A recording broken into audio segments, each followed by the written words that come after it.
Say goodbye to 2024. Let's bring in a familiar face. Phillip Petursson is Chief Investment Strategist at IG Wealth Management. Thanks, Phillip, for coming in. Good to be here. You're constructive on the Canadian market in 2025. Why so? Yes, a number of reasons. First, to how we get to our 28,000 target, it's a combination of earnings growth and valuation. When you look at the TSX, it's very attractively valued when compared to the US S&P 500. So if we just saw a 1 multiple point increase, that would be half of those gains that we're projecting right there. The other half would come from earnings growth and then a little bit from the dividend. So we see positive catalysts leading to this, and in the steepening yield curve that should help the financials. Oil that appears to be finding a bottom, and we could see some upside to oil in 2025. And then we describe it like the AI alternative, which is we see AI as a technology play, but it's also an energy play.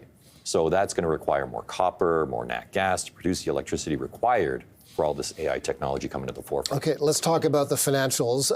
What do you see ahead for the Canadian economy? I mean, the economy is slowing down. Recession's possible. I'd like your take on that. And how much of a negative is that, in fact, for the Canadian banks? That's a great question, because we have to consider the Canadian economy versus the Canadian stock market, or more narrowly focused into financials. We agree. The Canadian economy is growing at a very slow pace. We saw that with the most recent month-over-month data for November, and that's likely to continue. Are we borderline recession? Yes. And we have a big mortgage cliff coming in 2025 that's going to weigh on consumption. But how much of that is going to impact the banks that are seeing more business come from the U.S.? The U.S. is still a very healthy economy, and a steepening yield curve.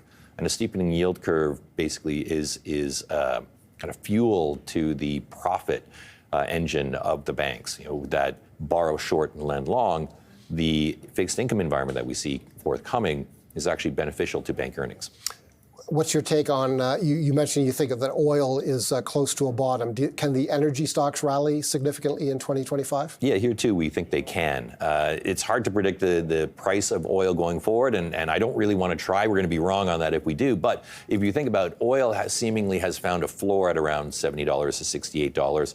That's a positive, despite some of the headwinds or the announcements of OPEC saying they're cutting their demand projections for 2025. We still see oil in healthy demand, and we see the energy producers as attractively valued and offering good dividends and have very aggressive buyback strategies. So this is, we think, if you're a longer-term investor, a good time to get into some of the energy plays that could benefit over the course of the next 12 to 36 months.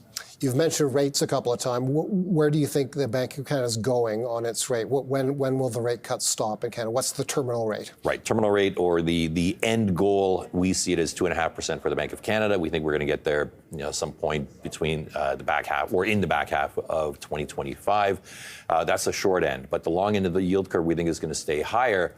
And that's because inflation is likely to stay in Canada around that 2% range, in the U.S. probably closer to 3%. And so we can see longer term yields being pushed higher on higher inflation expectations. Where's the Fed going? Fed's going to 3.5. That's our view. We think the Fed can't be as aggressive as the Bank of Canada.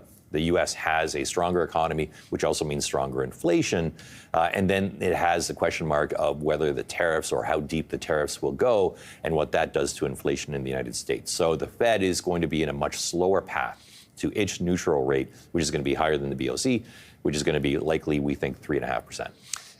So the setup for the Canadian dollar is weaker. Yeah, and this is a call that we've had for quite some time now. We had a low-end target of 70 cents. Obviously, we've fallen through that. We're at 69.5 roughly. When you attach a fair value to the Canadian dollar based on the difference in interest rates between Canada and the United States, that takes us to closer to about 68, maybe low-end 67 cents. So we're not there right now, but we could be headed lower. Is 68 cents your average for 2025, or the bottom that it touches? That's the fair value that we calculate the Canadian dollar based on interest rates today. Okay, with all of that in the background, how do you think investors should be positioned right now? Right, so we do think be a little bit more defensively positioned. We do think that volatility is going to emerge in 2025, given a number of the economic risks and the political risks that are in front of us. But overall, we do see a positive environment for stocks. So we would put that in the mid to upper single digit range. Obviously, Canada we see as a better opportunity. So trim some of the profits in the U.S., allocate it to Canada, allocate some of that to fixed income that is offering a mid single digit return. Okay, we will take a break and be back with Phillip Petursson right after this. You're watching The Open on BNN Bloomberg.